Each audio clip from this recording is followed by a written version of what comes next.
In this video, we will be moving on-premises data to Azure Cloud using Self-hosted Integration Runtime, building pipeline in Azure Data Factory. We will be performing transformations in Azure Databricks and finally building dashboard to visualize our data. The services and tools we will be using include Azure Storage Account, Azure Data Factory, Azure Databricks, Azure Key Vault, and Power BI. Hi there, in this video, we will be doing an Azure Data Engineering project. If you're trying to level up your skills or preparing for a job in Azure Data Engineering, this video is going to give you a practical hands-on experience from start to finish. Now, to get the most out of this project, here's how I recommend you watch it. First, watch the full video as I go through the entire process. Second, watch it again and do the project with me. Third, try doing the project on your own. And if you get stuck, then don't worry, just come back to the part where you are stuck and follow along from there. This is not just a basic demo, this is a realistic data pipeline that covers everything from data ingestion to data transformation and finally to visualization. And this is the kind of workflow that data engineers do every single day. Now, before we dive into the hands-on work, let me walk you through the project architecture. We will be following the Medallion Architecture, a very common pattern used in modern data engineering projects. It breaks down the data flow into three layers: bronze, silver, and gold, with bronze containing the raw data, silver containing the refined data, and gold containing the most refined business level data. And now here's what our project will look like step by step. Our external data source is in CSV format and we will be using a dataset from Maven Analytics. Next, we will be building a connection from Azure to our local PC since our data is in local PC. So for that purpose, we will be using a self-hosted integration runtime. Then once the connection is made, we will use Azure Data Factory to copy the data into the Azure Data Lake Storage Gen 2. This will be our bronze layer where raw data lands. To securely connect Data Lake Storage with Azure Databricks, we will use Key Vault to manage our secrets and credentials. Once the connection is set, we will go into Databricks and start our data transformation process.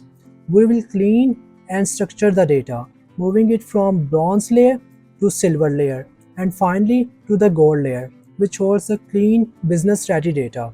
And once the data is thoroughly cleaned, we will move this data into Azure Data Lake Storage Gen 2. And lastly, we will connect Power BI to our Azure Storage Account and build an interactive dashboard to visualize our insights. By the end of this video, you will have gone through a full, realistic end-to-end data solution, just like a real-world data engineer would. Alright, let's get started. First, we need to download the dataset, and for that purpose, search the Maven Analytics.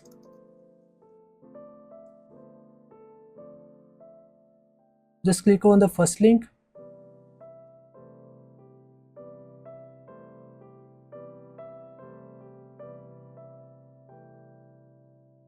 Alright, now once it is open, go to Discover and click on Resources and Data Playground.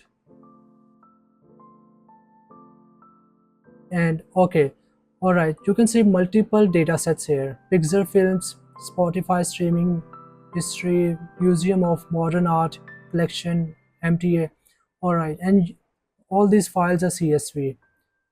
There are multiple tags, data structure, number of records, number of fields, and date added. Alright, so the data set we will be working is a vehicle data set. Vehicle, there it is. You can see that it is a MySQL government The tags are government, geospatial, time series. And if you preview the data, you can see there are 4 tables: data dictionary, motor vehicle theft location, motor vehicle theft make details, stolen vehicles. All right, and just download it.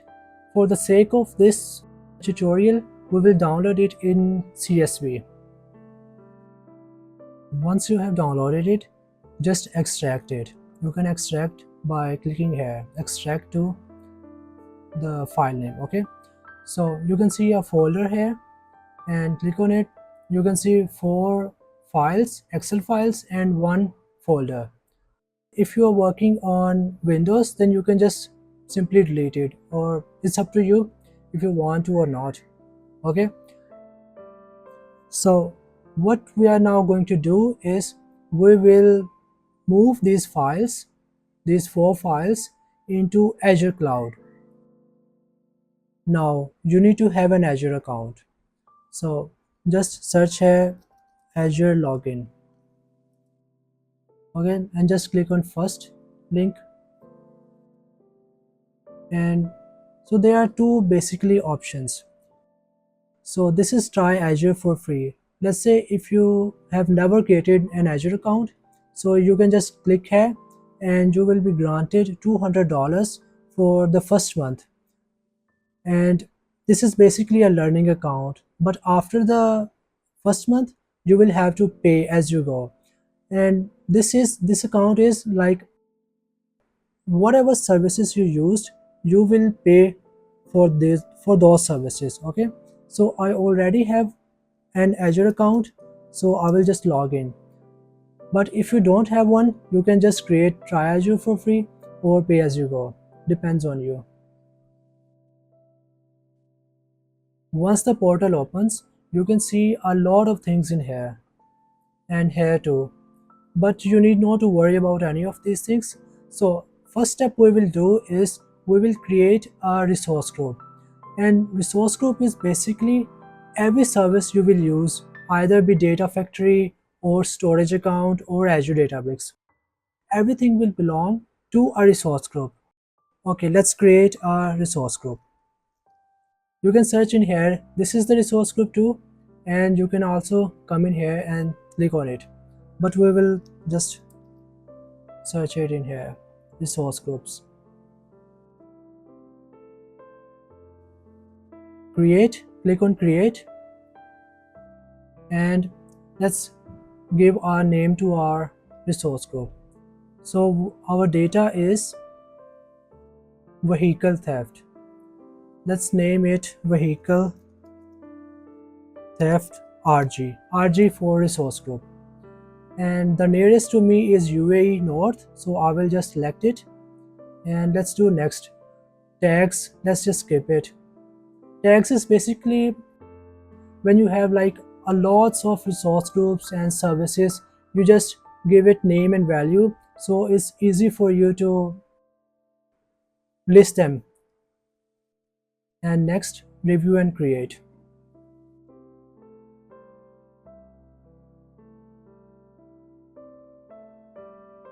Now that we have created the resource group, our next step will be to create a storage account. So go in here and search storage, click on storage accounts and click on create.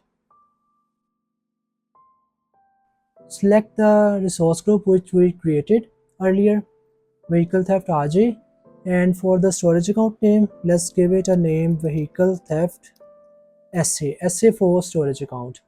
And region will be UAE North since it is closest to me. And primary service, I will leave it as it is. And performance will be standard because it is just general purpose and we are not in a scenario which requires low latency. And redundancy, we will go with geo-redundant, but I will explain all these things because it is a bit of like important. So what locally redundant storage mean is that it stores 3 copies of your data within a single data center, and it is cost effective, but it is vulnerable to data center level failures. and GRS, geo-redundant storage. What it does is it replicates data to a secondary region and which is hundreds of miles away. And what it does is it ensures durability even if the primary region goes down. ZRS, zone redundant storage. So what it does is it distributes data across three availability zones in one region. It offers high availability and protection from zone level failures, and it is a bit more expensive. So let's go to the GZRS, Geo Zone Redundant Storage. And what it does is it combines ZRS and GRS by storing data across zones and replicating to a secondary region, and it provides the highest durability and availability, and it is the most expensive one.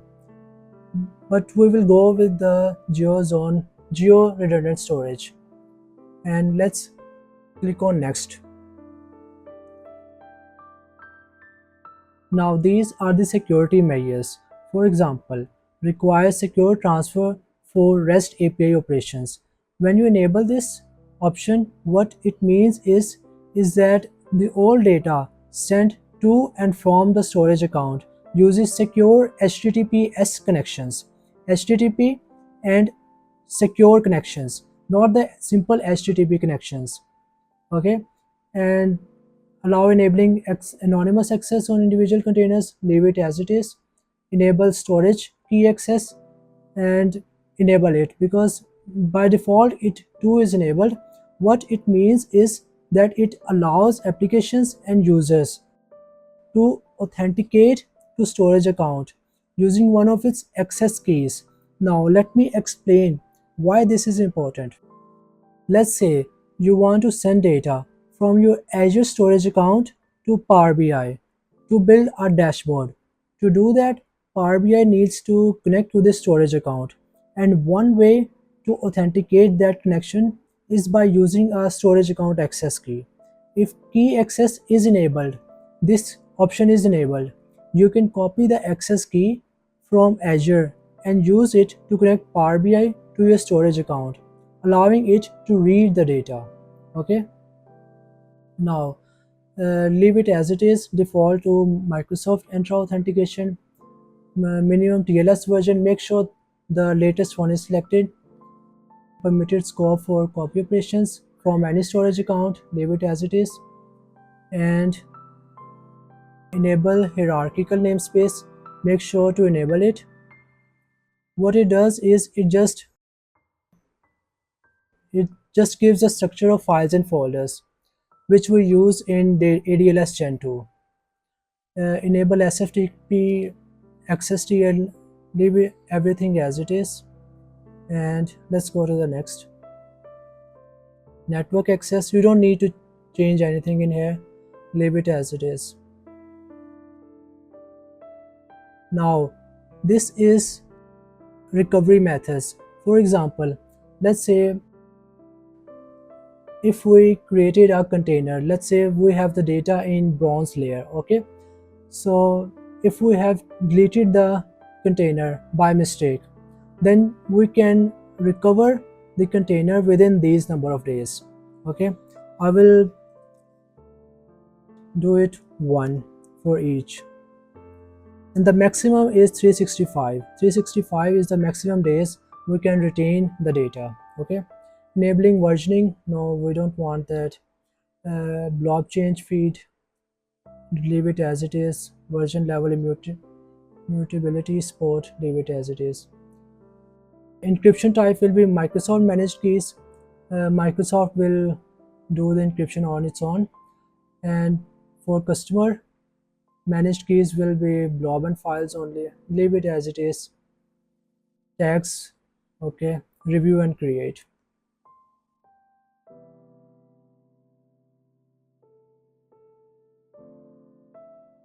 Okay, and click on create.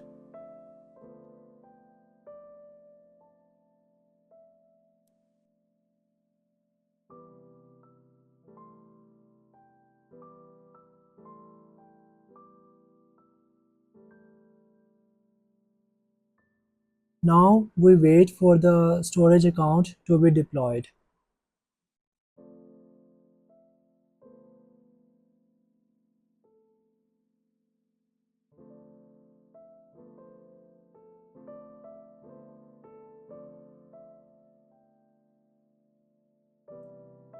Okay, once it is deployed, click on Go to Resource.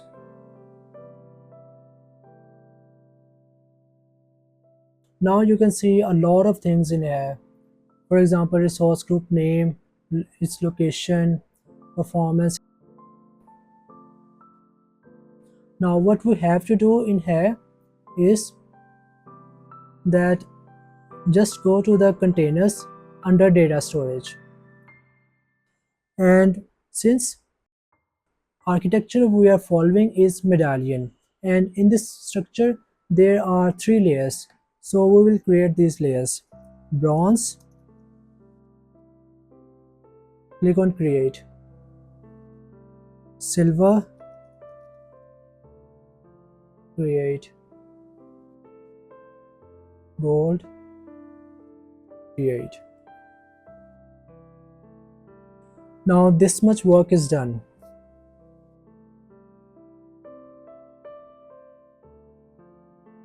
Our next step will be to create a data factory. So just search in here data factory and click on data factories. Click on create. Give the resource group name vehicle theft RG, and the name will be vehicle theft data factory DF. Region will be UAE North, version v2. Configure git later.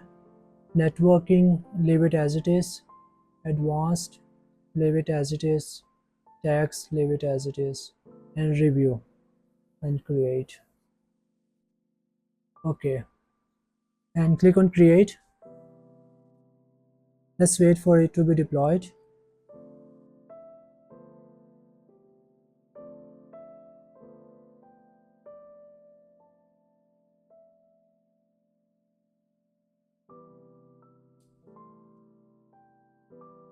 Alright, once it is deployed, click on go to resource.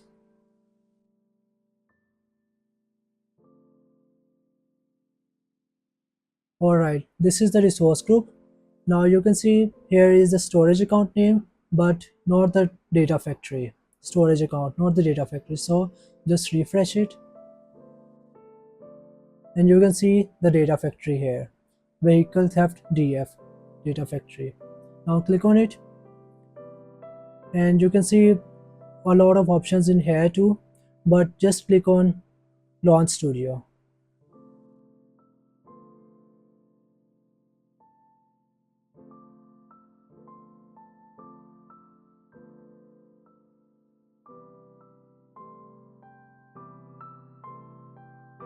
Alright, now you can see these options in here.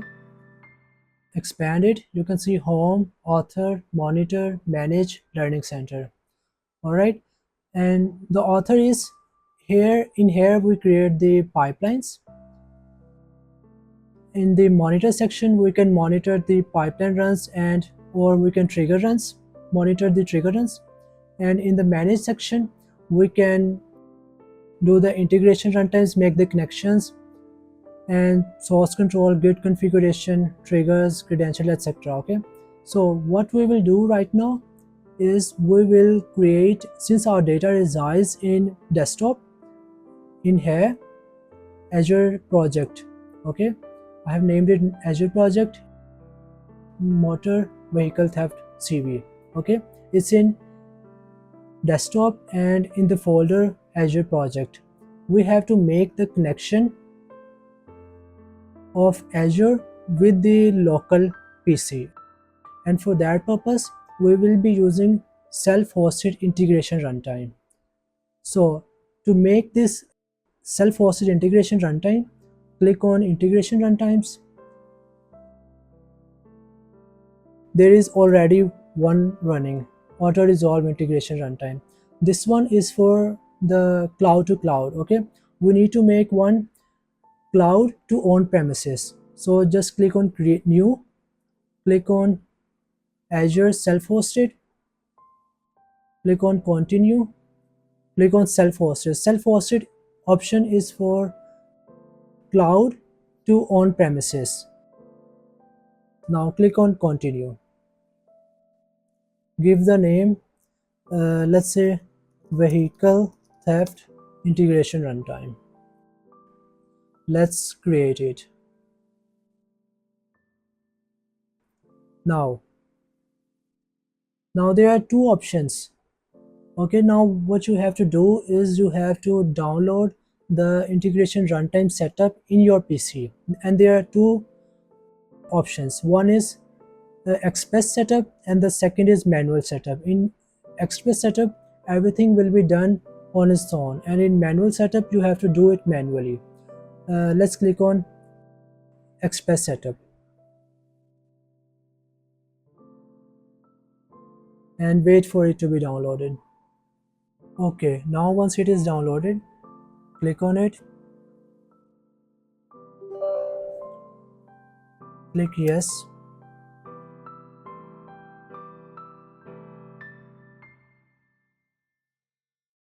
and now it will download the self-hosted integration runtime setup.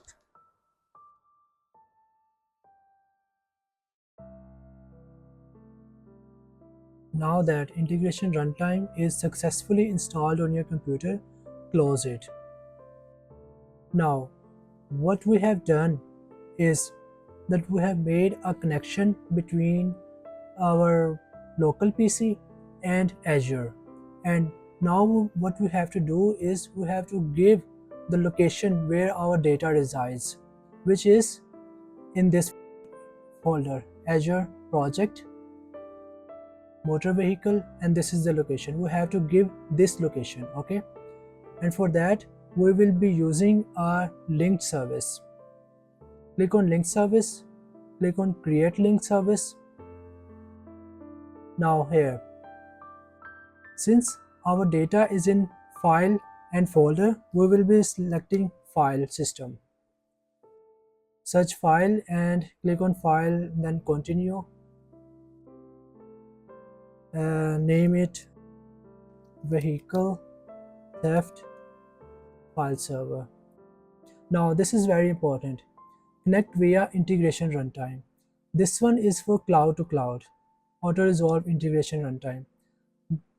We have to select the integration runtime which we created, which is vehicle theft integration runtime. Now this location, we have to give the location where our data resides, and it is this location. Let's give it this Azure project.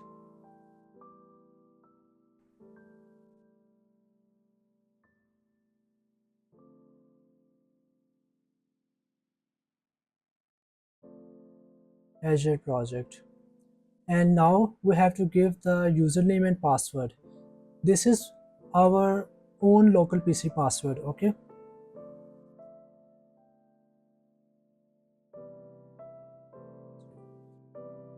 Now test the connection.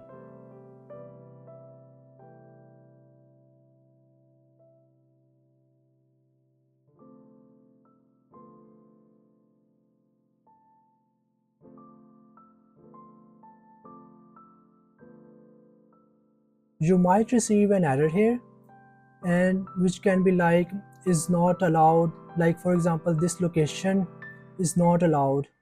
And if the error is the location not allowed, then what you have to do is go to the file explorer, this PC, local disk, and then program files, Microsoft Integration Runtime 5.0, and shared, and just copy this path and now open the PowerShell. Run as administrator. Yes. Now here you cannot make any mistakes, okay?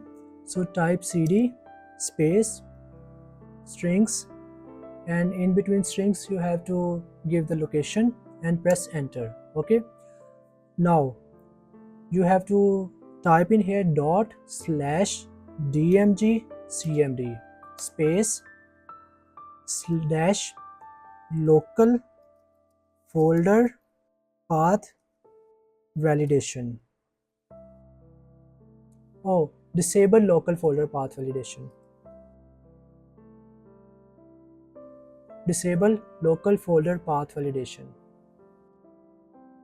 and then press enter, and then try again. It will most likely work. Okay, and then click just create. Now that the link service is ready, we will be creating a data factory. Okay, so just go in here, author, pipelines, click on these three dots, new pipeline, give the pipeline a name, let's say vehicle theft pipeline.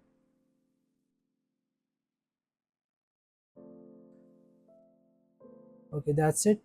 And now we have our data in Azure Cloud. Okay, we have to move our data into our bronze layer. Okay, for that purpose we will be copying data. So click on, so just search copy in here and drag the copy data in here. By the way, it is just in here, copy data, if you want. Okay, and just name it. So what is the name of our file? Let's go to the, okay, location, make details, stolen vehicles, and database. So let's name it locations. So what is our source? We will have to create a source here. Source is in file system. Since our file server is in file system, so let's click on here, file system, continue. The data is CSV format, so just click on delimited text, CSV, and continue. And let's just name it. Since it is location source, so let's name it location source. Link service we have already created, file server. Okay, you can see it appear on its own, right? Now we have to give our file name. Okay, this is a zip file, so it cannot be opened, so it won't open. Okay, this is our folder, and it should appear in here, locations. There it is, locations. Click on locations and then okay. First row is header. Let's see if first row is header or not. Locations, yes, first row is header. Okay, location, ID, region, country. Okay, first row is header. Okay, schema will be imported from connection. Click on OK. Now you can see multiple options here, but you don't need to like touch anything in here. You can preview your data if it's connected successfully or not. The connection is successful. You can see this data. Alright, now let's give the sync. Sync is like we have our source now. We have determined where our location is, where the location of the file is. Now we have to give the sync where our data will be going to, and that is our storage account.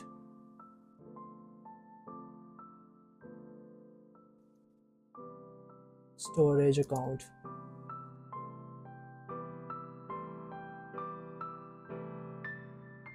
the container bronze.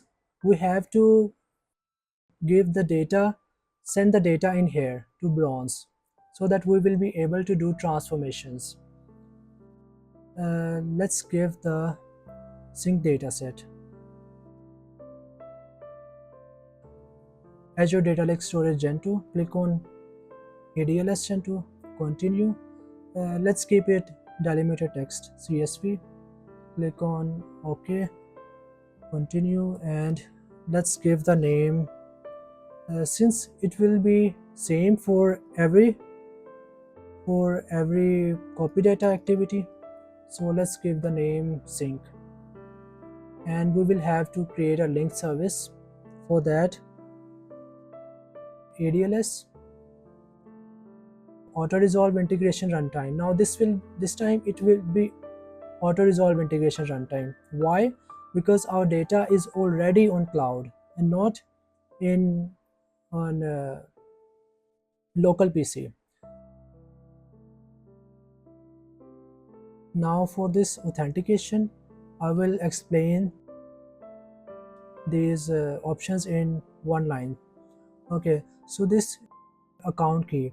This account key uses the storage account's primary or secondary access keys. It is very much simple but less secure for enterprise use. And this SHIR, this stands for Shared Access Signature Uniform Resource Identifier. And what it does is it gives limited access to resources with time restriction and permission specific tokens, and it is ideal for temporary and controlled access. Now this service principal, it uses Microsoft Entra ID registration with client ID and secret, and it is suitable for secure role-based access. Now this system assign managed identity, what it does is, in this option Azure automatically creates and manages identity which is tied to the resource. It is used for secure keyless authentication within the same ID or tenant, and user assigned managed identity. And what this is that it is a usable identity, and it can be created independently and assigned, and it can be assigned to multiple resources. So for now we will be going with account key, and account selection method will be from Azure subscription. Azure subscription, we will give in here our Azure subscription, and then storage account name will be storage account vehicle theft SA for storage account, and test connection will be tool link service, and let's test the connection. Okay, and then click on create. Now here we will give our path for the storage account container, and it is bronze. All the files will be going to the bronze, so select the bronze and then OK. First row is header, import schema will be from connection or store, and then OK. So now let's validate it and then test it if it is storing the data into our bronze layer in storage account. And to run the pipeline, you have multiple options. You can either debug it or add a trigger for now, or you can schedule it to. Let's just debug it for now.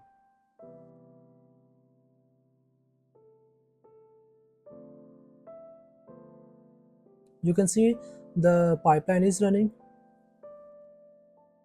activity is running. Okay, let's wait for it.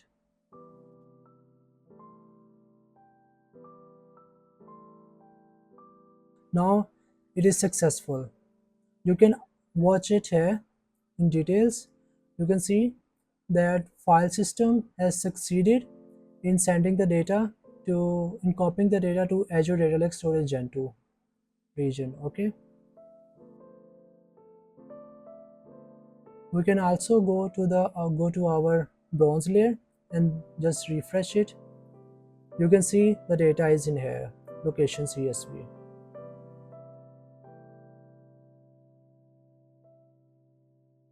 You can download it and open it, and then there is the data. Okay, now we will do this step for all the other activities too, for all the other file locations. Copy, or just move and transform, copy data, and this will be for make details. Next table, make details. Source, we will have to create a new source because this source gives the source for location, but we have to give the source for make details table. File system, delimited text CSV, make details source. Link service, vehicle theft, file server, and file path will be make details. Let's wait for it to open. Folder name and our make details file location. First row is header. Schema will be imported from connection.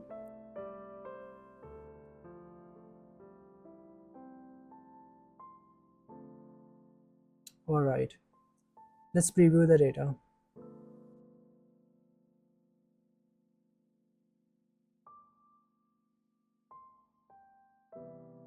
Alright, you can see it is successfully linked. Now let's give the sync. Sync is the same for every activity, so it is sync. Now let's do it for the next table, which is stolen vehicles. Stolen vehicles. And source dataset, file system, delimited text,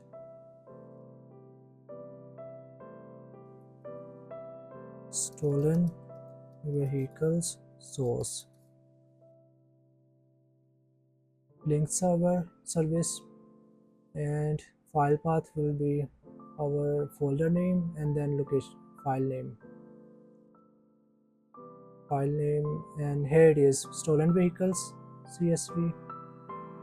First row is header. Schema will be imported from connection.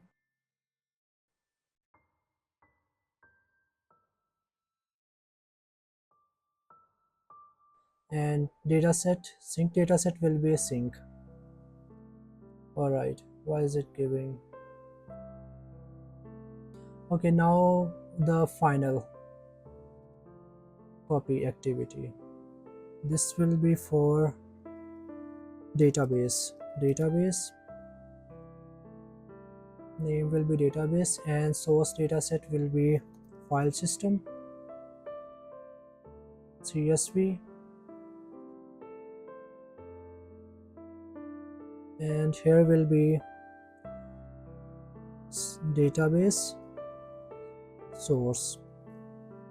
Link service, vehicle theft, file service server, and file location will be folder name and then file name. This is the file name. Okay, database.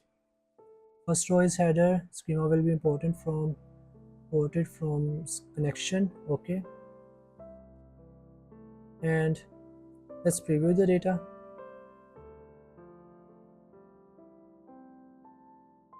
Alright, then now sync dataset will be sync.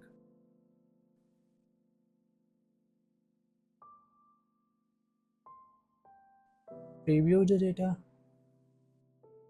We forgot, I forgot to preview the data in here.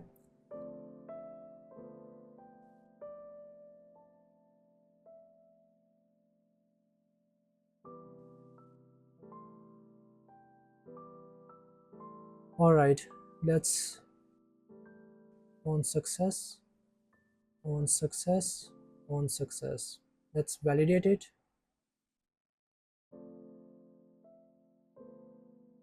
And then let's debug it.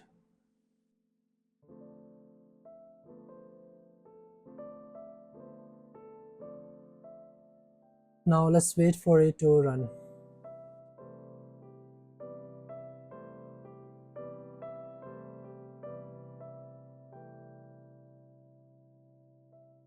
Okay, now the pipeline has run successfully and all the activities have succeeded. Alright, now let's see our bronze,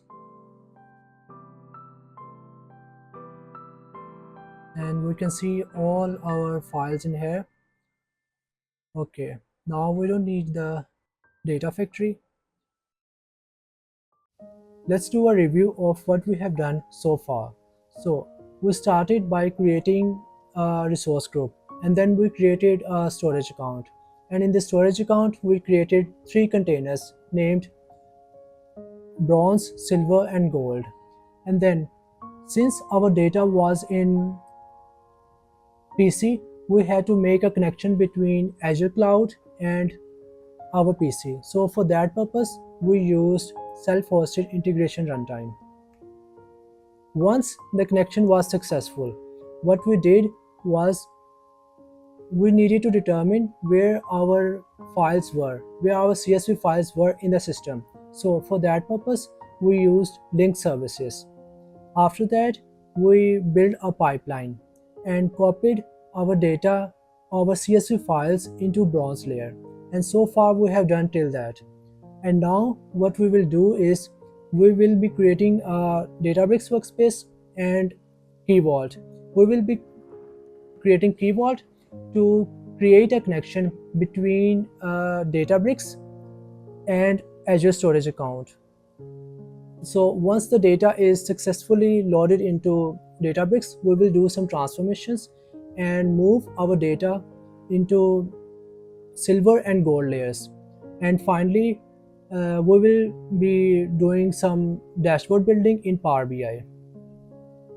So let's get started. Okay, now let's create the Databricks. Search Databricks in here. Click on Databricks. Click on Create.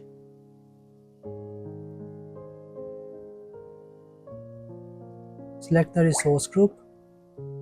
Select the workspace name, and it will be, let's give the name Vehicle Theft Azure Databricks, AD for Azure Databricks. Region will be UAE North. Pricing tier will be standard. Okay, so next, leave it as it is. Data encryption, we cannot choose since we opted for standard pricing tier, but we don't really need it in here as these are just a bit more advanced topic. So next, security and compliance, tags, and review plus create. It will take a moment to validate and then click on create.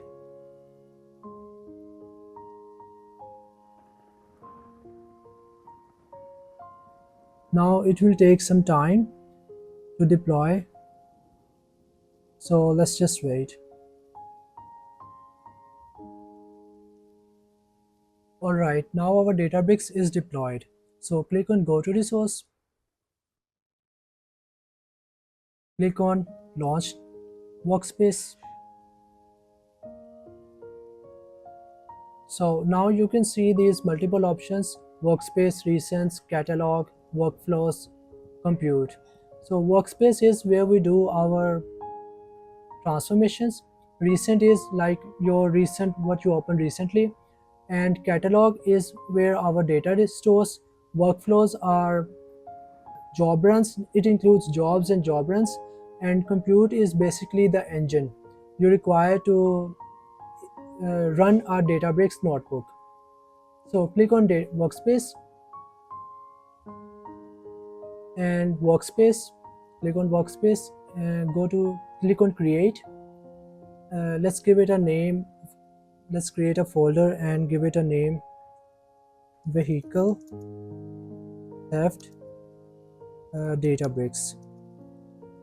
Okay, now create a notebook in here.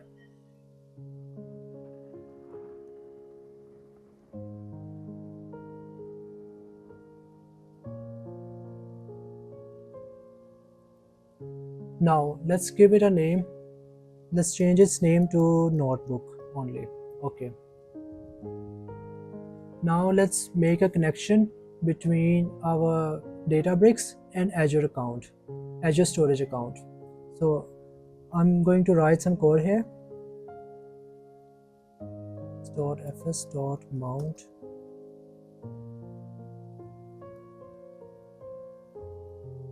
source.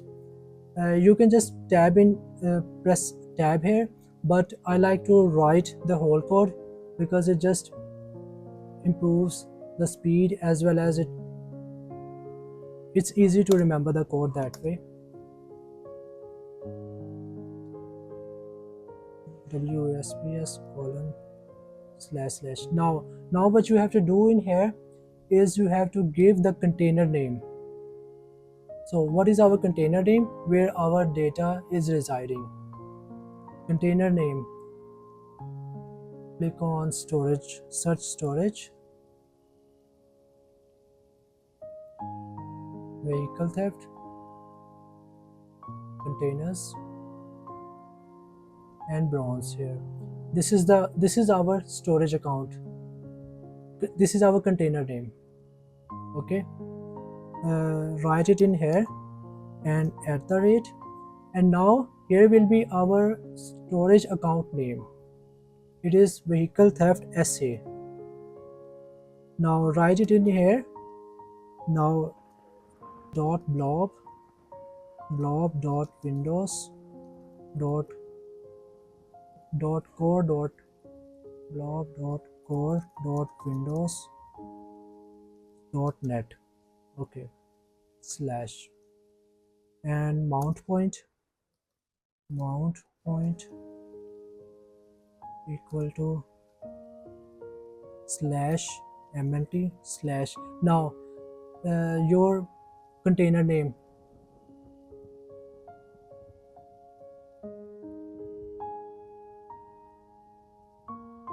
Okay, container name and comma, and then now it will be extra configurations, extra configs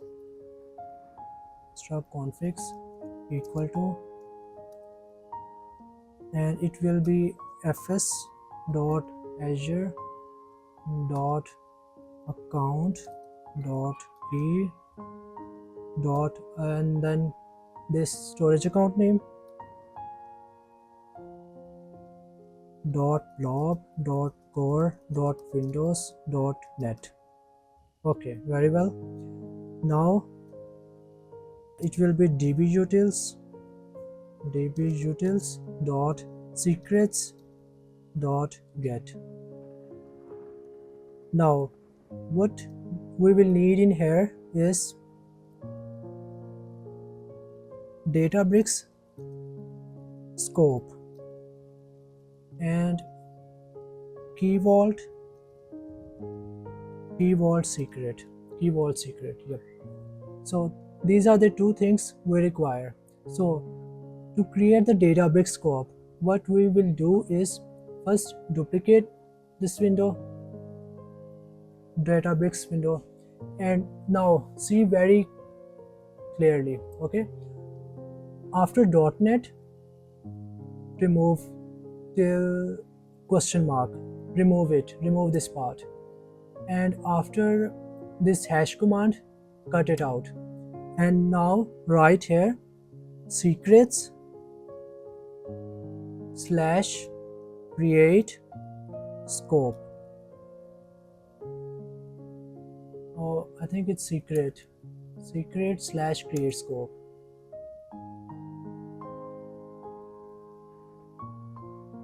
No, actually it is secrets slash create scope. Yes, secret slash create scope. So give the name of secret.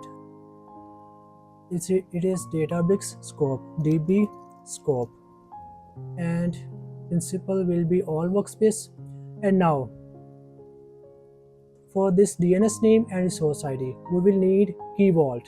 Okay, so let's create a key vault. Key vault. Create key vault.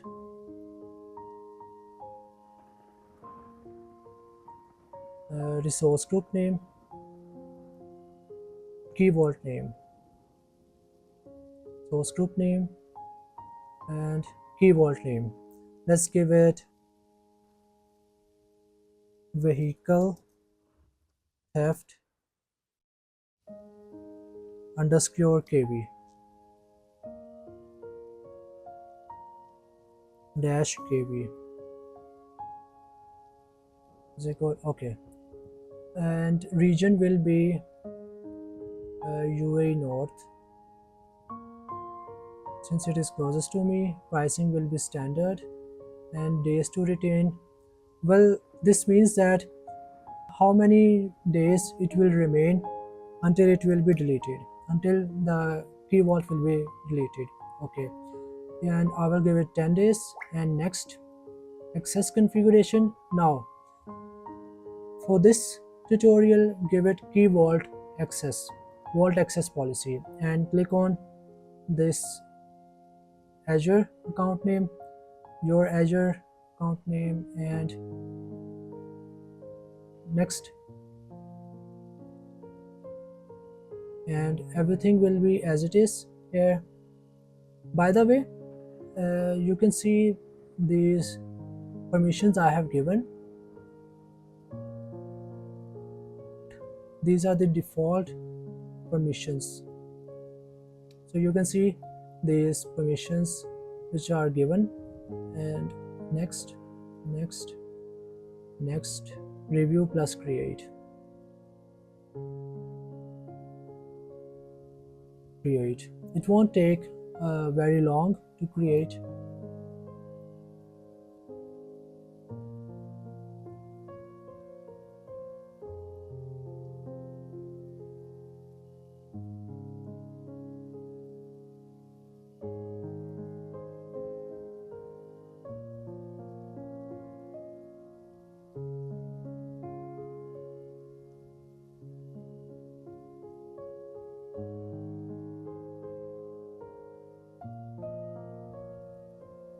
Okay, once it is deployed, click on go to resource. Now we need DNS name and resource ID, and these are under settings. On settings and go to properties. Okay, this vault URI, click copy, and after that give the DNS name, paste it in here, and resource ID, copy it and paste it in here. Okay, so now click create. DB scope is our scope name. Okay, so let's give the Databricks scope. What is it? DB scope. Now we need a key vault secret here, secret name. Okay, so for that we will go to key vault and go to objects. Under objects, here is an option secrets. Click on it. You can see there are no secrets available, so click generate. And now the name will be, let's give it a name since it is storage account secret, so let's give it SA secret. Okay, and now we need a secret value, and for that we will need to go to the storage account and access keys.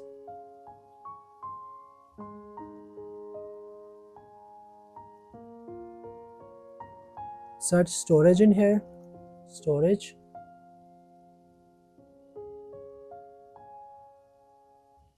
storage account, and under the secret security plus networking, click on access keys.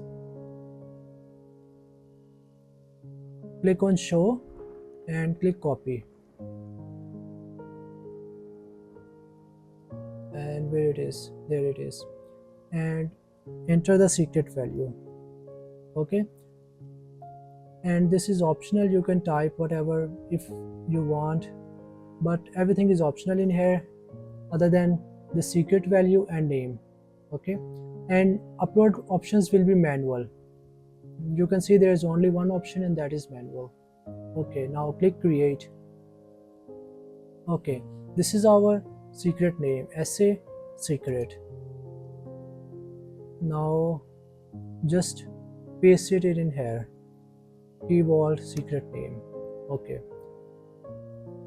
now we have mounted the blob storage container named bronze from storage account to the Databricks file system at the path /mnt/bronze.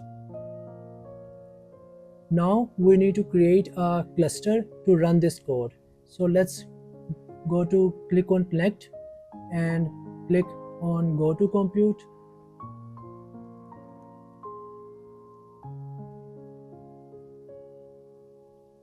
Okay, now there are two options, multi-node and single node.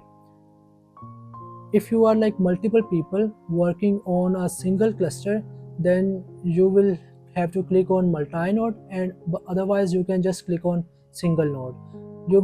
And if you click on multi-node, you will have to give the minimum workers and maximum workers. Other than that, it is same. I'm only one person which is doing this, so I will just click on single node and single user, learn Azure storage. Okay, username, and runtime, Databricks runtime version will be as it is, and make sure to click on it. What it does is it just accelerates your job, accelerates the Spark code, and ultimately what it does is it just reduces the total cost per workload. And you can click it on here what it does.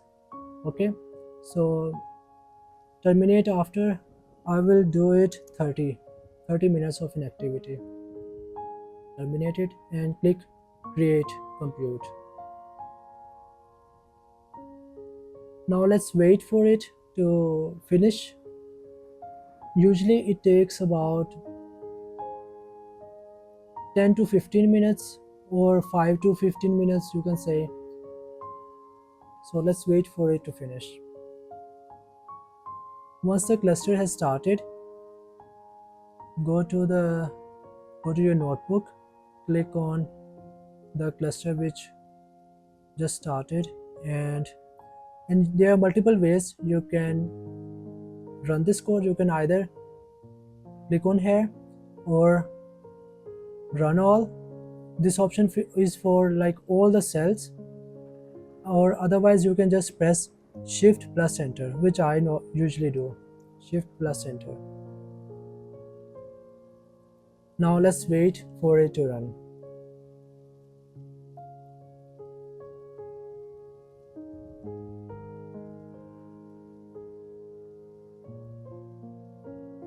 Okay, now it is saying true, and it means that the data is mounted into bronze into this location. Okay, now let's check dbutils.fs.ls, and here will be our location /mnt/bronze. Okay, now press shift plus enter, and you can see all these locations which are in storage account. and it means it is loaded successfully. Now what we need to do is we need to do this step for all the other containers too. So let's copy it and then paste it, and let's just comment it out and give silver in here, silver, or you can just select multiple lines and write gold. To select the multiple, to like write multiple times, you just have to, what you have to do is just click on CTRL plus D, and it, and whatever you write will be written. Okay, so now what we are gonna do is we are gonna load the data into data frame and then do some transformations. Okay, so the file name is locations, but first let's see, let's run it out. Okay, it's true. Now let's see if there's anything in the silver container, silver point. Nothing is in here. Empty list and gold, nothing, because these are empty in the storage account too. So now let's load the data into data frame. All right, so let's change it to bronze since I will be needing the file names. Location, so let's make the data frame for location, location underscore df equal to spark dot read dot format, format will be in CSV dot option header comma true dot option infer schema comma true. So, and finally load, and we have to give the location in here. What is the location? Slash mnt slash location mnt slash bronze slash location dot csv. Okay, so now let's do it without this part. Let's run this without this part.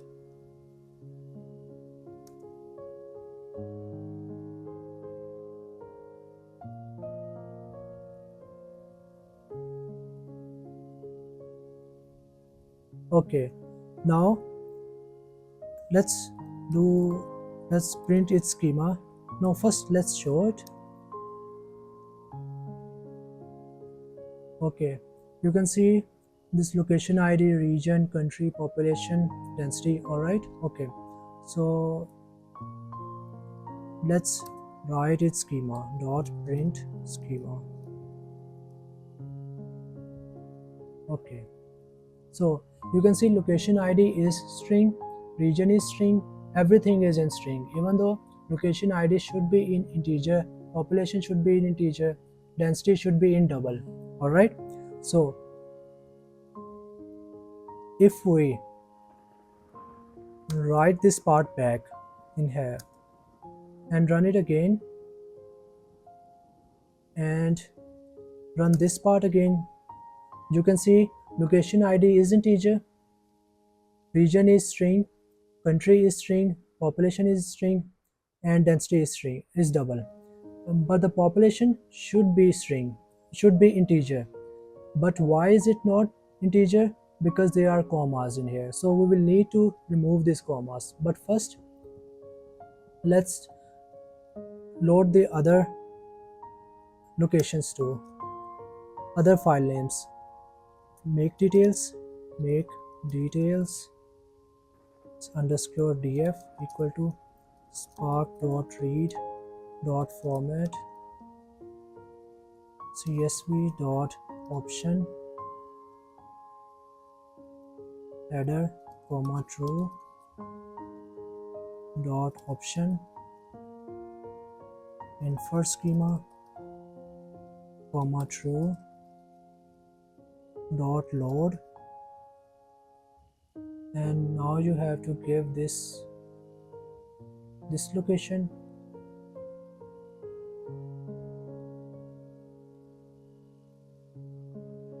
Okay, now let's do it again for the stolen vehicles. Data frame stolen vehicles data frame equal to spark.read.format csv.option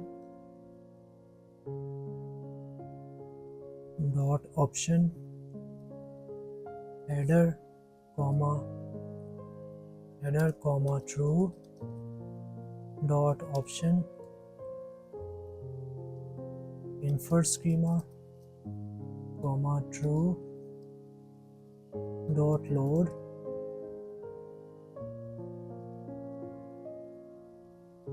now you have to give this location dot csv. Okay,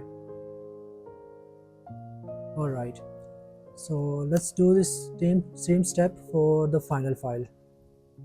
Database underscore df equal to database underscore df equal to spark.read.format csv.option header true dot option infer schema true finally dot load, and the location name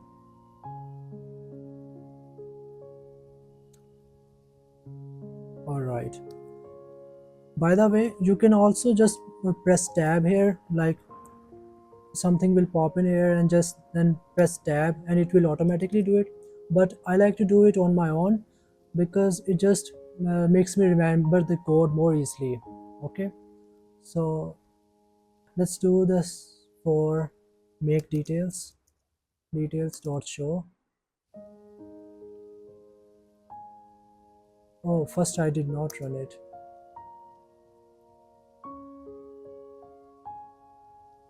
Now let's do this again. Make details dot show. Okay, it is showing. Okay, let's do it for database or stolen vehicles dot show. Let's set the limit to 2. Okay, it is showing. And database. Okay, so it 2 is showing.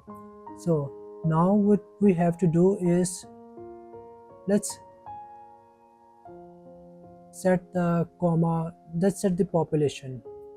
Okay, so for that what we will do is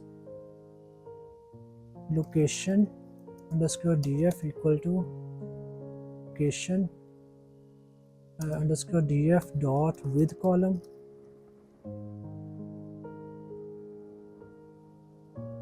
name is population,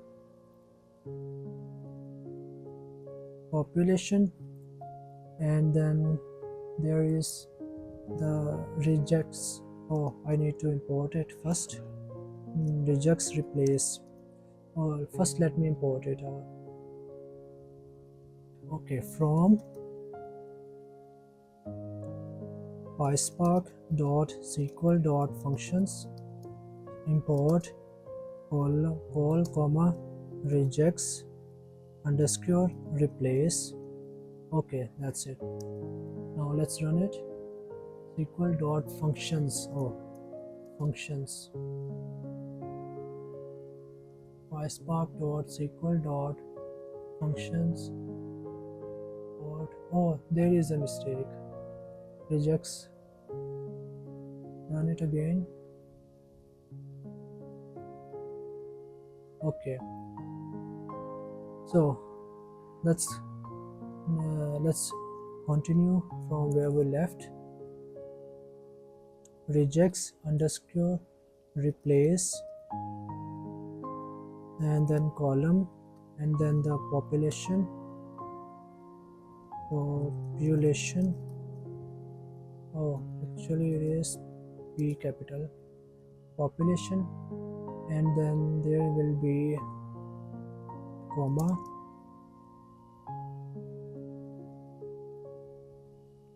comma, should be replaced with nothing. Okay, and it should be cast into integer.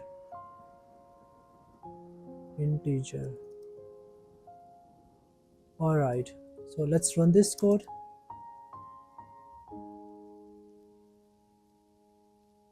Regex replace is not defined. Oh, regex p replace. Oh, regex p replace. Okay, so now let's do this step again.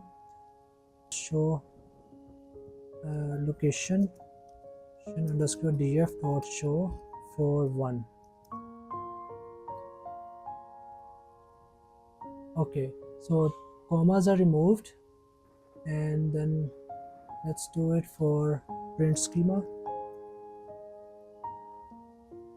Okay, it is in integer too. So now let's check if the other data types are okay too. Make details underscore df dot show 1. Okay, integer string. Make details dot print schema. Okay, and it is integer string. All right, and now let's do this step for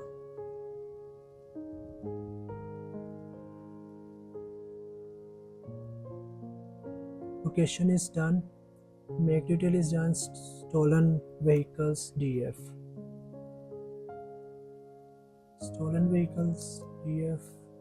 All right, so it should be integer string, string, date, and integer. Print schema, integer string, string, date, integer. So as you can see,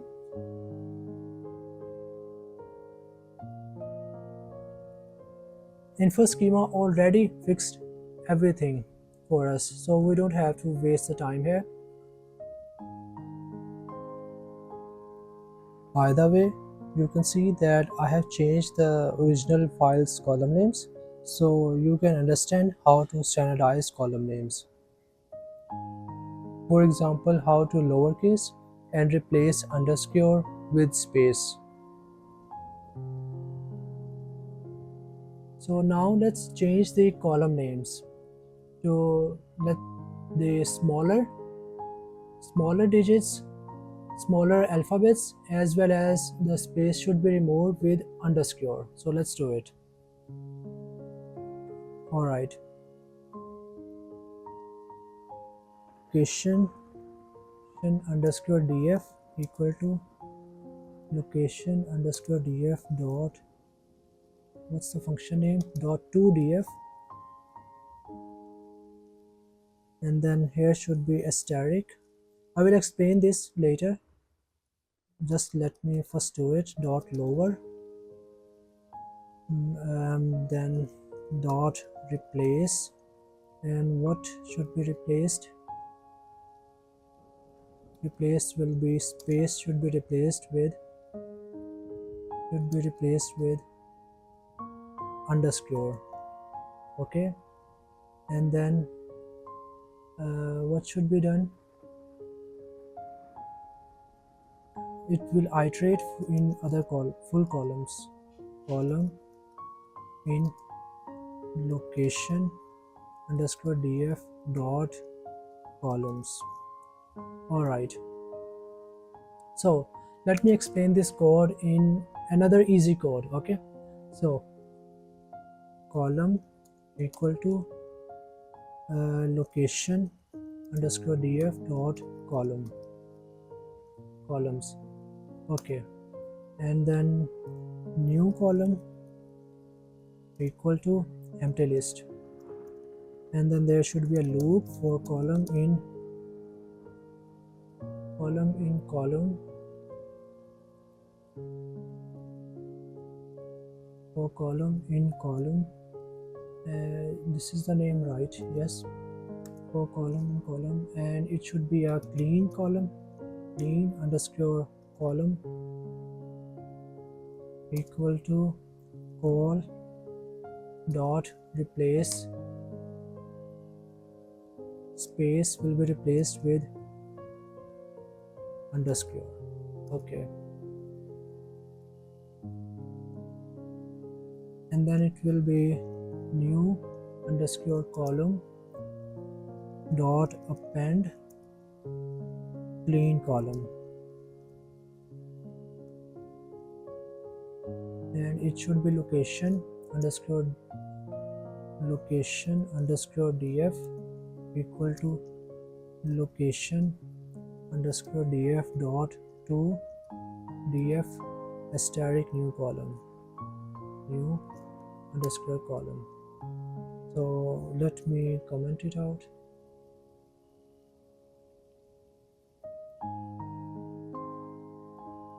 If I print it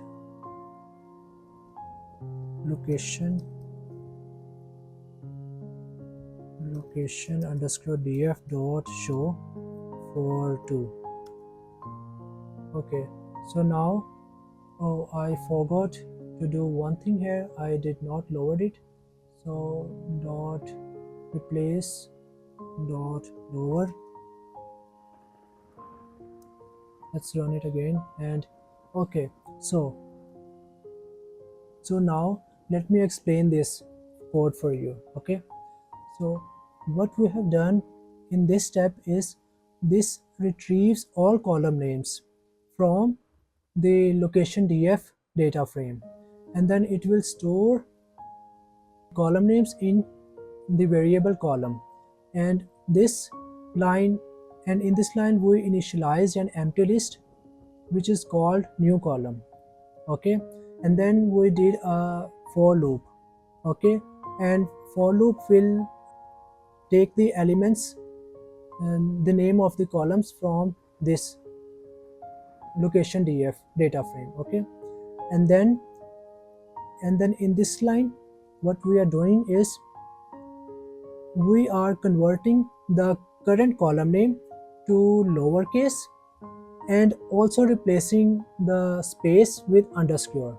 All right, so the next step is, and in this step what we are doing is we are adding the cleaned column name to the new column which is empty here, which is empty list here. So every cleaned column name will be added in here until this loop ends. Okay, so in this step what we are doing is we are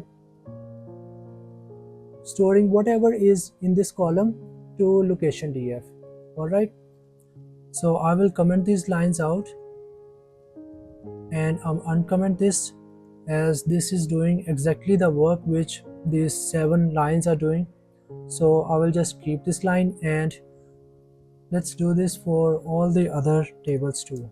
Okay, 3 4 location df make details, stolen vehicles, and database df. All right, so now okay, it's done that much. So but one mistake I had seen was that in the stolen vehicles a column name was wrong. was written wrongly, right? Yeah, there it is, vehicle ID VV. So let's change it. Okay, so location df equal to location df dot with column renamed, there it is, and it will be v. Oh, actually, what is the, it is stolen vehicles. Yeah, stolen vehicles. It should be VHICLE underscore ID. Yes. Okay. So stolen vehicles dot show. Okay. Show to. Okay. So now it 2 is fixed. All right. So let's send this much refined data to the silver layer. Okay. So location underscore df dot write dot mode. Well, mode is not required because we're writing the first time. Okay, dot option, header is true, header true. Okay, dot, and then the CSV, and where is our, okay, they have given it on their own, location dot CSV. Okay, so let's do it one time. Let's run it. Okay. Okay, so now if we go to the storage account and containers and the silver container, there it is, then you can see this location, it has appeared, right? So if we do it again, now you will see it will give an error, right? Because it already exists. Yeah, path already exists. But if we do dot mod overwrite dot mod overwrite, yep. So, and if we do that, you can see it ran successfully and it committed. So let me show this again what it did. You can see these are the files. Okay,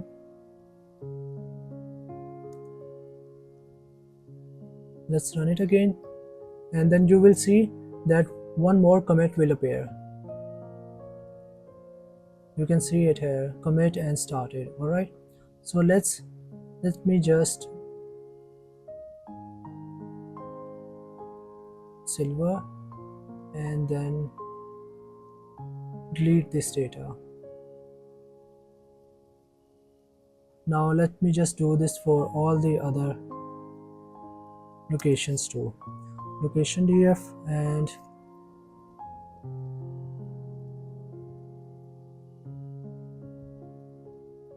it will be make details,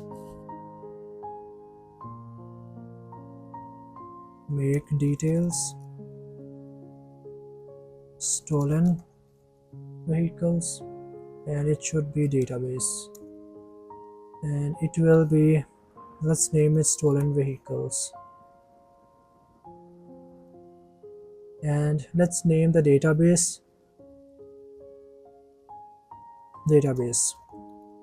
By the way, do you know, the first time file name was stolen vehicle db data dictionary.csv, but now this time we will load it into CSV, load it into silver with the name database. Okay, all right, so let's run it.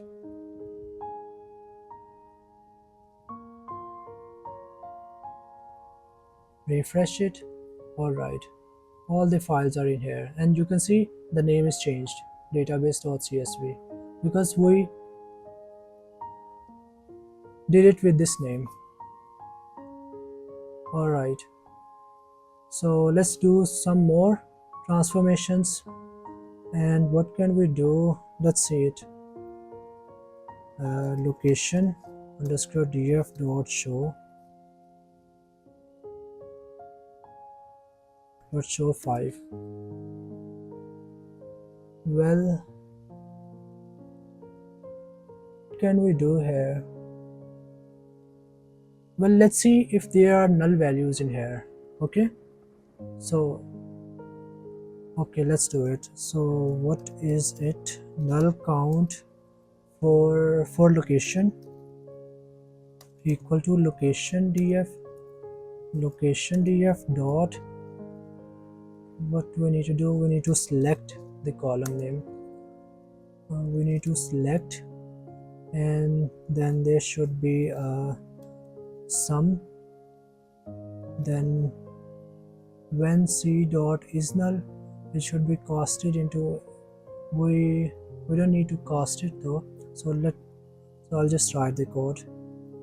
Dot sum, and then it should be when the column should be null, the column, and let's name the column column. Okay, dot column dot is null. Okay, when it is null, what it should do is it should add 1, otherwise it should dot otherwise, yes, dot otherwise it should add 0. Okay, and we need to give it a name as, what is it, dot alias, I think, dot alias, and it will be column. Okay, for column in location underscore df dot columns. Yep. All right, so let me see it. Why is it double sum? I think I did a mistake here. Dot select, and then there should be sum, and then it should be when, and then it should be column col. So this should be removed, and with this it should be removed, right? So what is happening in here is we are selecting and we are checking if the column contains null value, and if it contains null value, then 1 is adding to the counter, otherwise 0, and it is checking in the name of the columns. All right, so let's print it out. Oh, I think I need to import it in here. Dot comma when. Now it should not cause any errors. Okay, so now let me null count location dot show.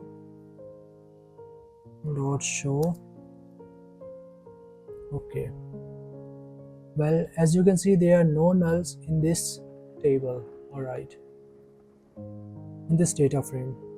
Okay, so let's do this for all the other tables too. Okay, null count, this is location. No, actually it should be named as make details, right? This is the name. Yes, make details, stolen vehicles and database. Stolen vehicles, and this should be database.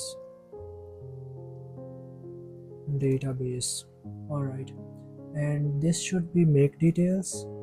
2 are here, make details, and this should be stolen vehicles, and this should be database. Oh, let me ctrl-d and database.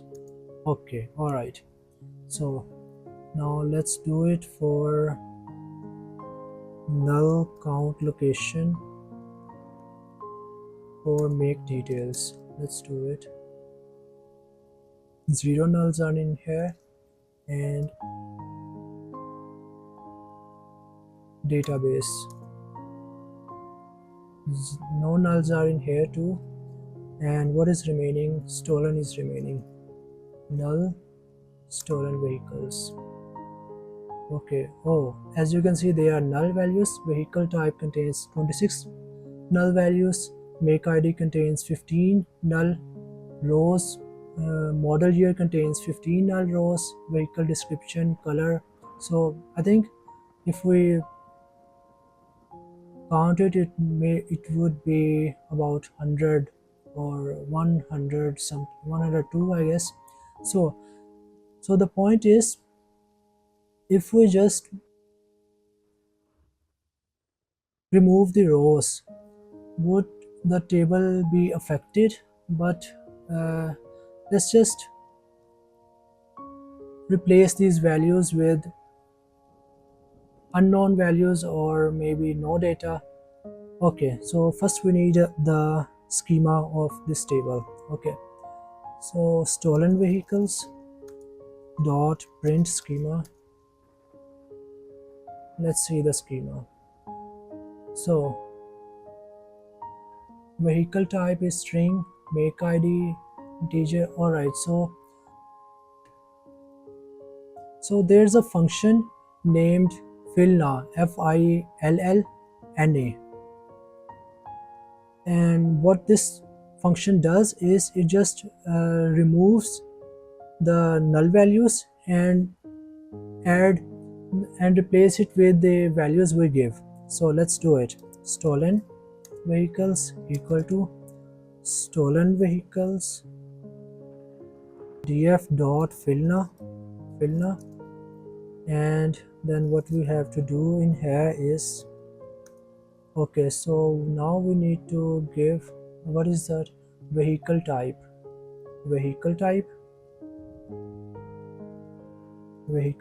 and it should be colon, and then since it is a string value, let's give it no data. And what is the next is make ID, and make ID is integer, so it should be integer 0. Yep. And what is the next? By the way, I can just click tab here and we can do it, but I think the learning is more by doing it, right?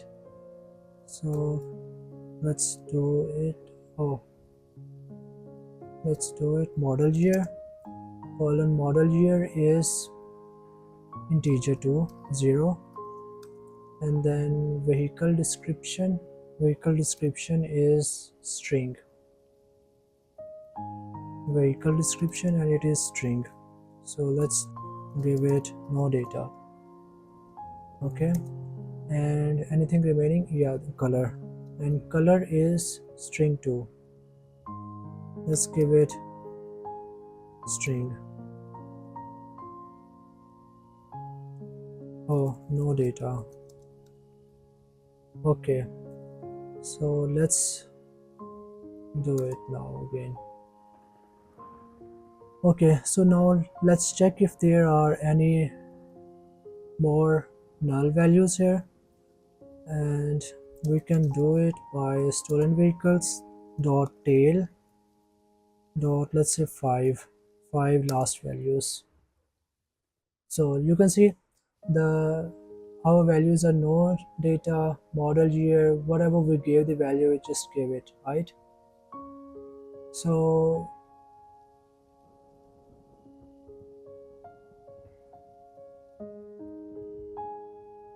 let's copy it, run it, and null count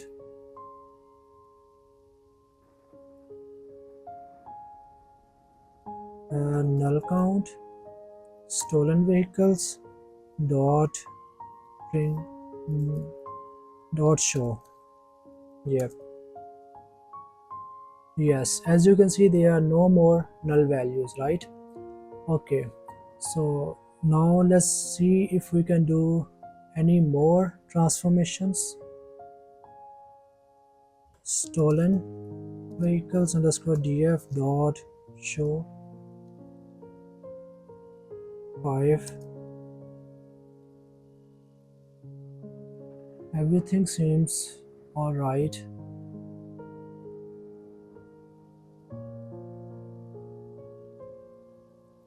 Okay, so let's just send this data to gold layer. Okay, and it should be location underscore df dot right dot option we will give header comma true dot location csv, and it should be, well, we'll just change the silver to gold. And let's do this step for all the other tables too. Location df make details stolen vehicles database. Okay, and in here it should be named as make details,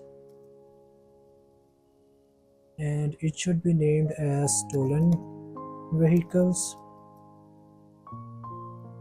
and it should be named as the database. Okay, alright, everything good. And gold, it's going in gold there. Yes, it is. Everything seems good. Okay.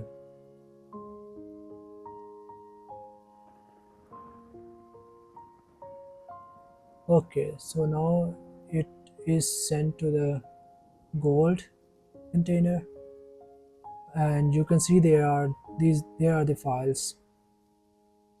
And alright, so the data is here.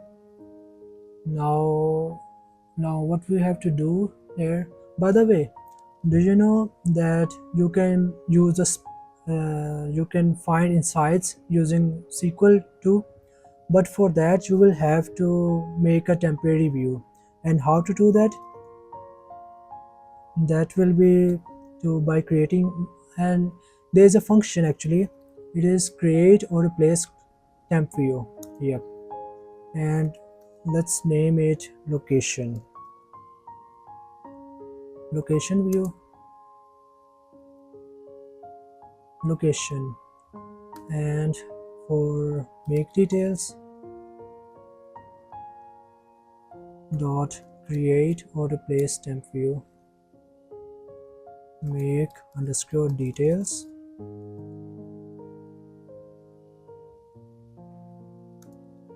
and then there should be stolen vehicles. Yes, database. Okay, alright, now we can do we can find insights using SQL code too. And how to do that? You just need to use %SQL, and now you can see their SQL is changed too.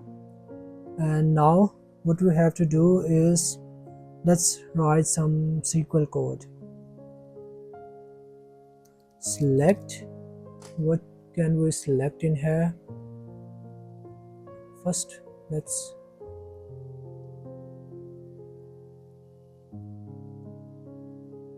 which table contains the most data? I think this one contains it, right?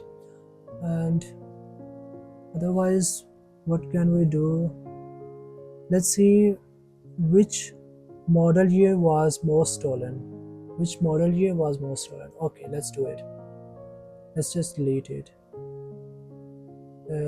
Model year name is model year. Okay. Select model year.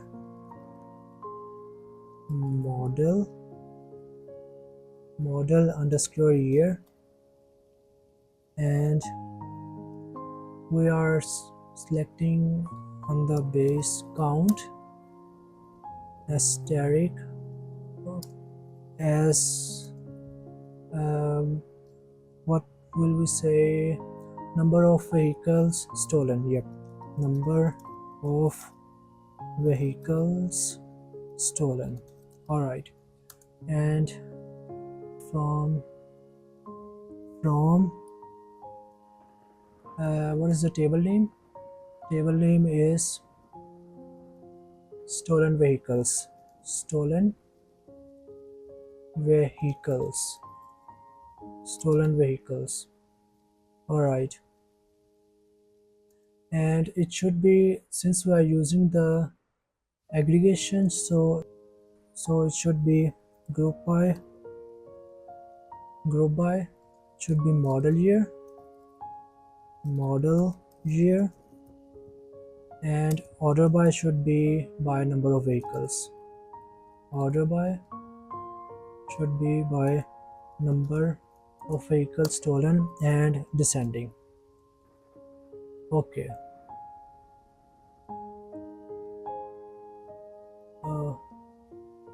What mistake I did?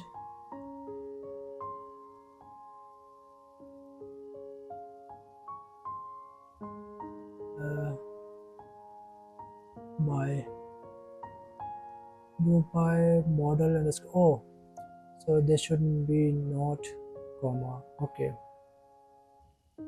So in 2005, number of vehicles stolen were 347, 2006 333, and the latest, oh, it goes way back, right?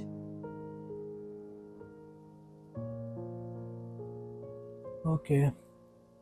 All right, so basically the point is that that's how you do. If you have to find the insights using SQL, then you have to make a temporary view, and then you can just write the %SQL and write the query, whatever insight you find out, you can do it. Okay, so now we have moved the data to Gold, and now what we will do is we will connect the Power BI to our storage account, and then finally make a dashboard. All right, Power BI desktop.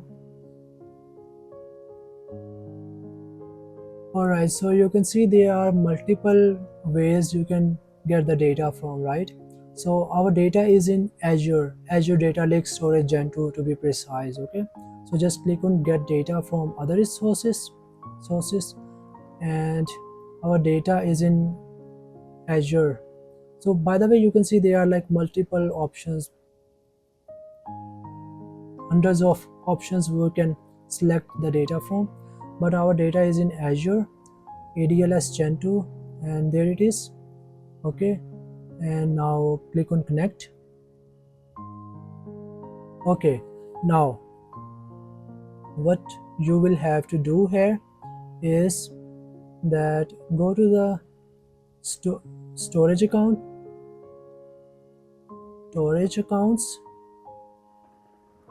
your storage account name, and then it should be your container name, and which data we want the data in Gold layer. All right, so click on three dots here and click on container properties, and this URL here, copy it and just copy paste it in here, and just remember to change the blob to DFS. All right, okay, file system view. Okay, that's it, /gold. Okay, so now you can see your data. Okay, click on transform data. You can see we don't want this data, but this is the CSV file. These CSV files are what we need. You can see database, this is the database CSV file, and this is the CSV file details. Look, location file and stolen vehicles CSV. Okay, so click on the first one. And what is this data for? This data is for database. Okay, database, write database here and just close and use first row as headers. Okay, close and apply. Now you will be asked for the key. There are like 3 ways to connect your Power BI to storage account. So we will go with account key. So the account key is our storage account access key here. Just show one, copy it and go to the Power BI, write it here. By the way, it will give another error. It will say like it didn't work, but okay, right, it didn't match any rows in the key. Okay, so we will do it again, and next time it won't even ask for the key, it will connect automatically. Let's give the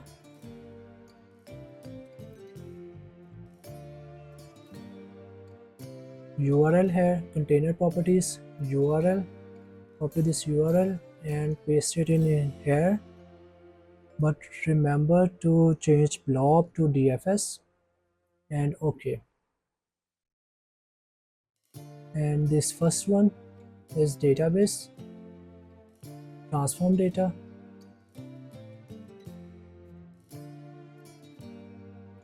click on binary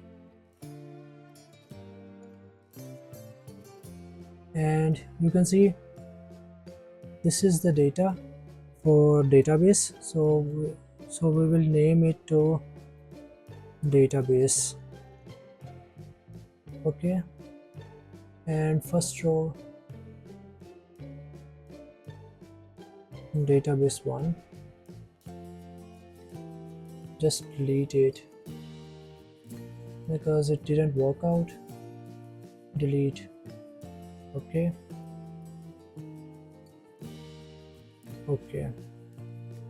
so close first row, use first row as headers, close and apply. All right,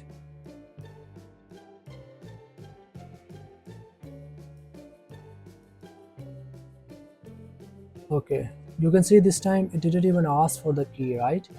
Okay, let's do this same process for the other files too. Azure ADLS Gen2 and the URL is this dot blob should be dot DFS.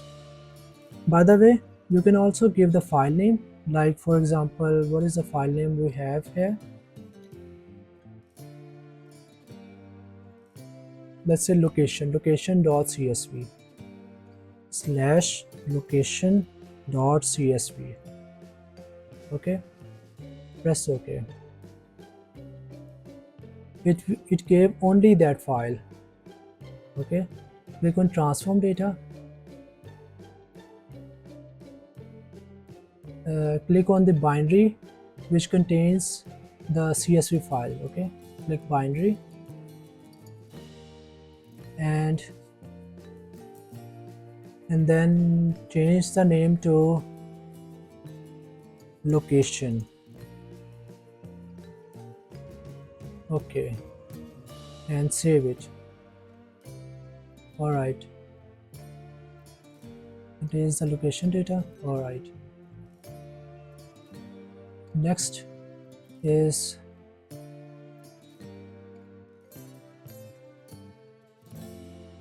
stolen vehicles. Right, what is the name? Stolen vehicles.csv slash stolen vehicles.csv vehicles.csv. All right, okay,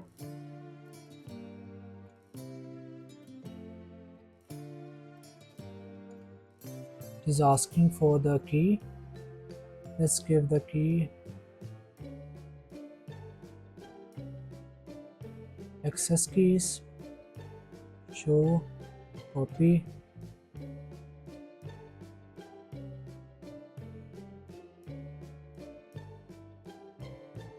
Oh, I did a mistake. I just remembered it now.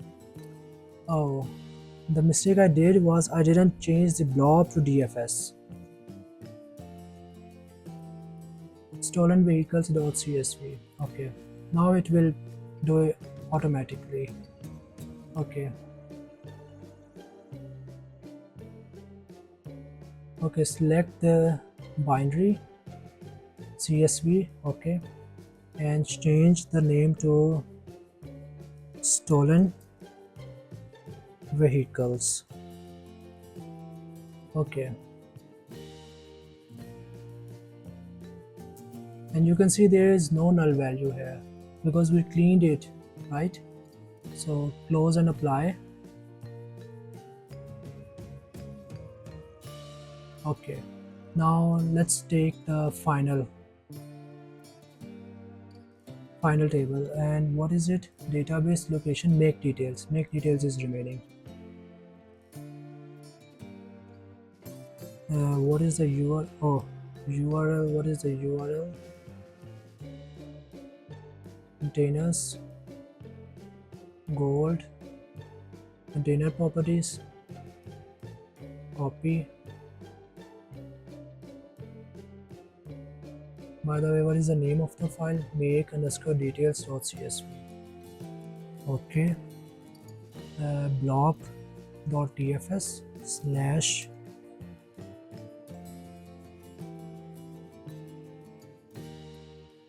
.net slash gold slash make details .csv. Okay, right. Okay, let's transform data.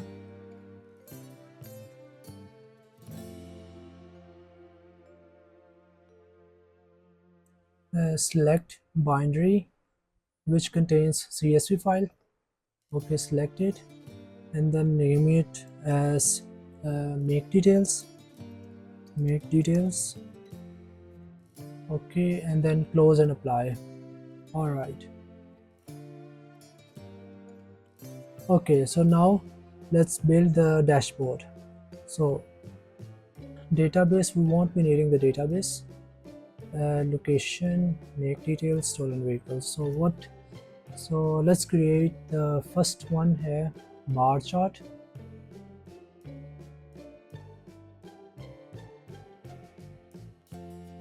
By the way, I will create just a basic dashboard. You can modify it and make it beautiful, all right, but I will create just a basic version of it.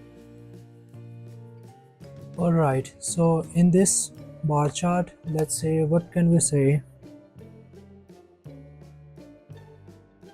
Vehicle type, most vehicle types stolen, vehicle type and vehicle ID. Okay, for 2 million, no, it should be count. Okay,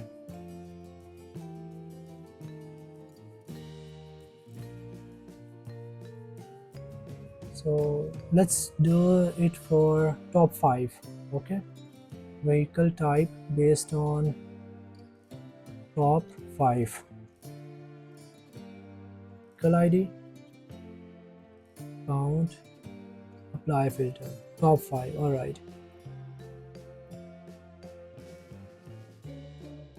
and what can we do next? Let's make a column chart. Yeah, let's do it. And what can we fix in column chart?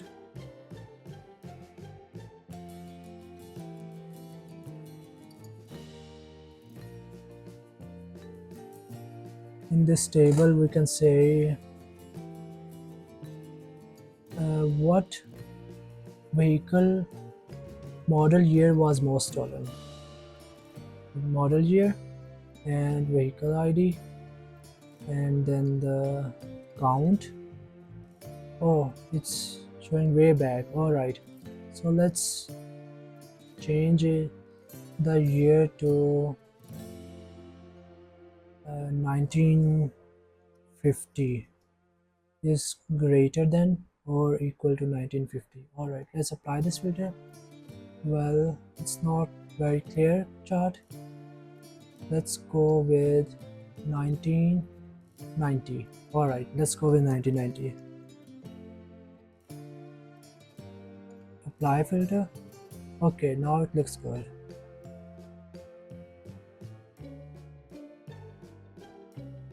Okay,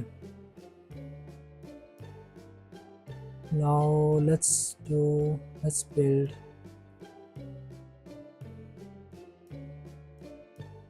Now what can we build? Now let's build a pie chart. Okay, so what can we say in pie chart?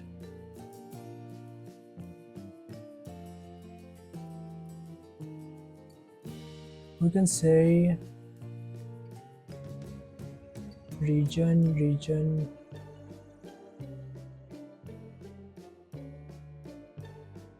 We can say which region had the most stolen cars. Region should be in legend and vehicle ID should be in values, right? Yep. Sum of count. Okay. All right. So it should be top 5. Let's do it top 5 based on vehicle ID, and it should be count and apply. Very well. Okay, let's put it in here. Okay, now let's create a map. Yes, so in the map it should be, let's give it a region because it's areas. So region and vehicle ID, and vehicle ID should be, oh wait a second, actually why is it showing Canterbury here? It's a New Zealand data, it should be all in here. But why is it showing here? Let's just fix it. Location, region. Oh, it's region. Well, let's change it to state or province. Okay. Or maybe it is city, I think, maybe. No, oh, it's not city. Let's go with region. Okay, oh, alright, so it is region, but it was set to anything else. Okay, so now let's change its bubble size based on where the most vehicles were stolen from. Okay, vehicle ID and bubble size. Alright, very well. Count. Okay. Alright, let's put it up here.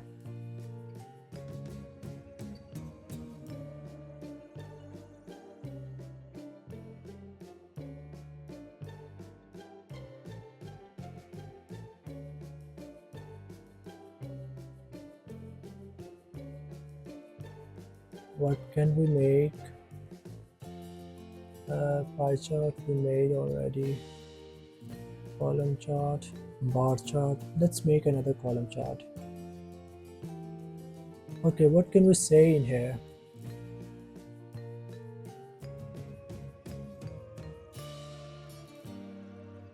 What can we say? Let's say what color was most stolen. Let's say it. what color was most stolen? Vehicle ID should be in y-axis, count, okay, and it should be top 5 based on color, top and top 5 based on color, vehicle ID, count, apply filter. Alright, so let's shorten it up a bit.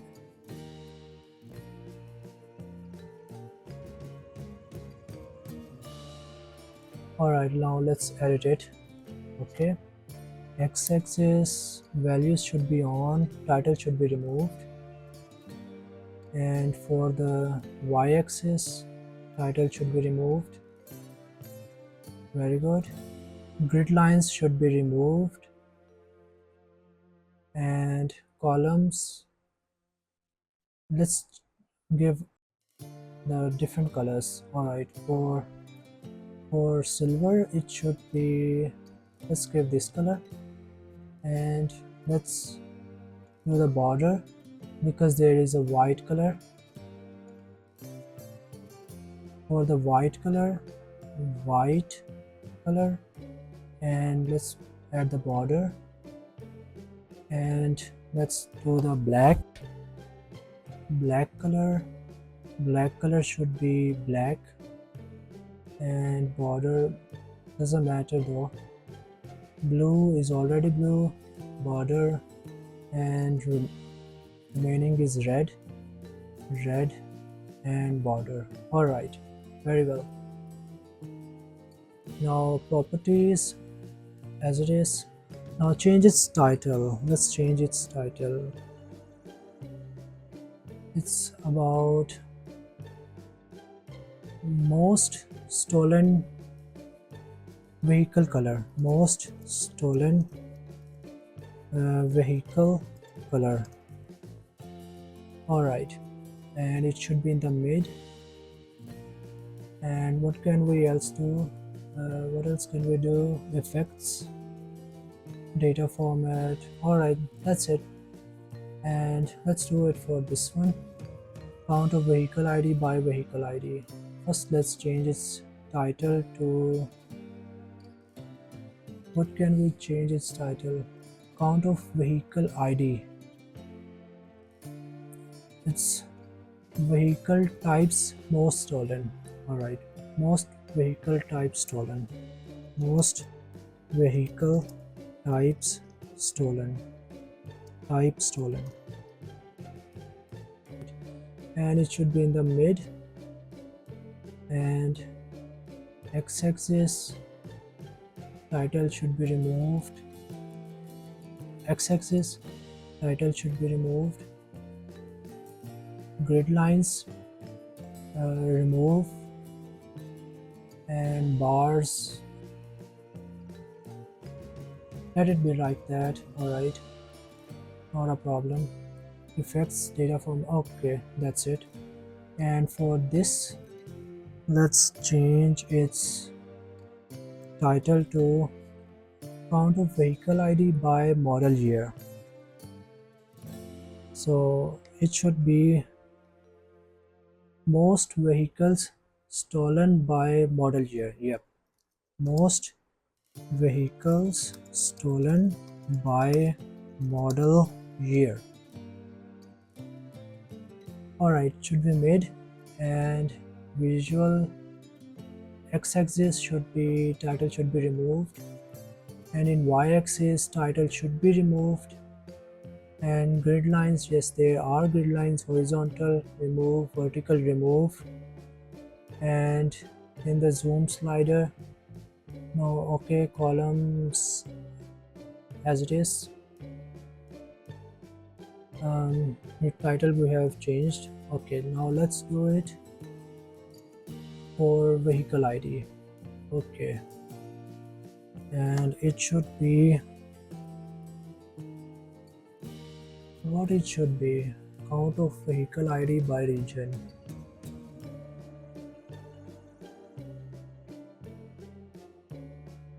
It should be most stolen vehicle by region. Yes, most stolen vehicle by region. All right. Okay, and it should be in the mid though.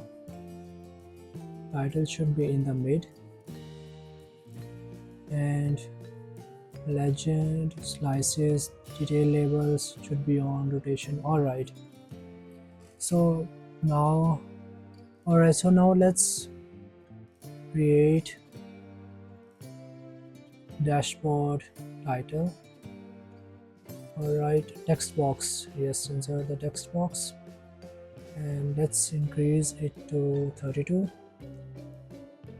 Let's name it vehicle theft dashboard.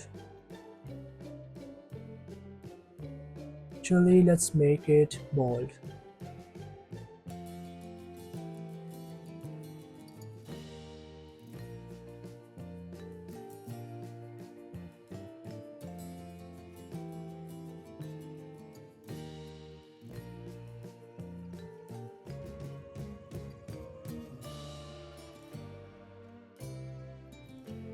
So what can we add in here? Let's add a card. Yes, and what can we say for the card? What can we say for the card? We can say color, location, vehicle ID. Yes, let's say it. Sum of count of vehicle ID, and its setting should be category label should be removed, and title should be on, and let's give it a title total vehicles stolen. All right, and then let's fix it up in here.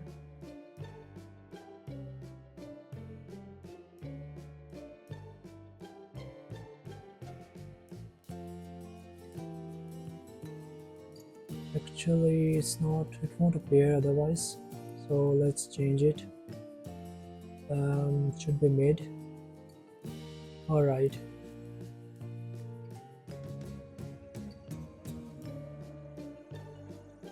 very well.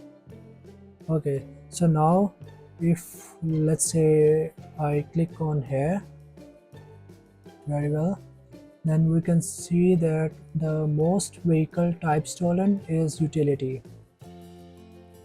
And actually, let's on its data labels, where it is data label on, and it should be on to data labels. All right, okay, very well. Now if I click here, and this area is Bay of Plenty, and we can see that 100 utility vehicles were stolen here, and it is the most vehicle type stolen, and the color is silver, and the year in which it is most stolen is this 2006.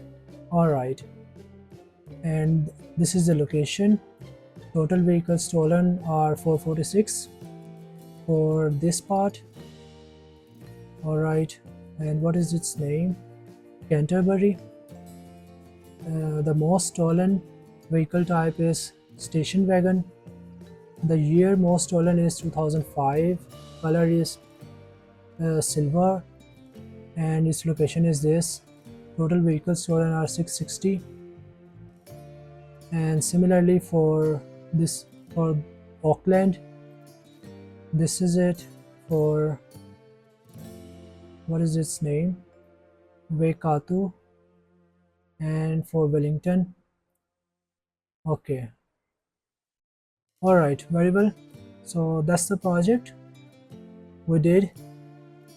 Now we need to do one thing which is very crucial, and that is to delete the resource group. Let's go to the Microsoft Azure, and resource groups, and click on the resource group name and click on delete resource group and copy the resource group name, paste it in here. Alright, so as you can see, these are the services which we used in this project. So deleting the resource group will automatically delete these resources, these services too. Alright, so you won't have to like go to the individuals and delete it. So just copy the group resource group name, paste it in here and click on delete and delete. Alright, and then it will be deleted. Now you can see the resource group is deleted. Now if I refresh it, you can see there are no resources here. Alright, let's go to the resource group and there are no resources. Resource group named vehicle theft RG. Alright. Okay, so if I go to the storage account, then you can see there is no storage account because it is deleted when we deleted the resource group. There you have it. That's the end of this project. I hope you do like it, and if you did like it, then kindly do subscribe and like the video. And if you do run across any problems or errors, reach me out by commenting on the channel or just mail me. I will try my best to answer.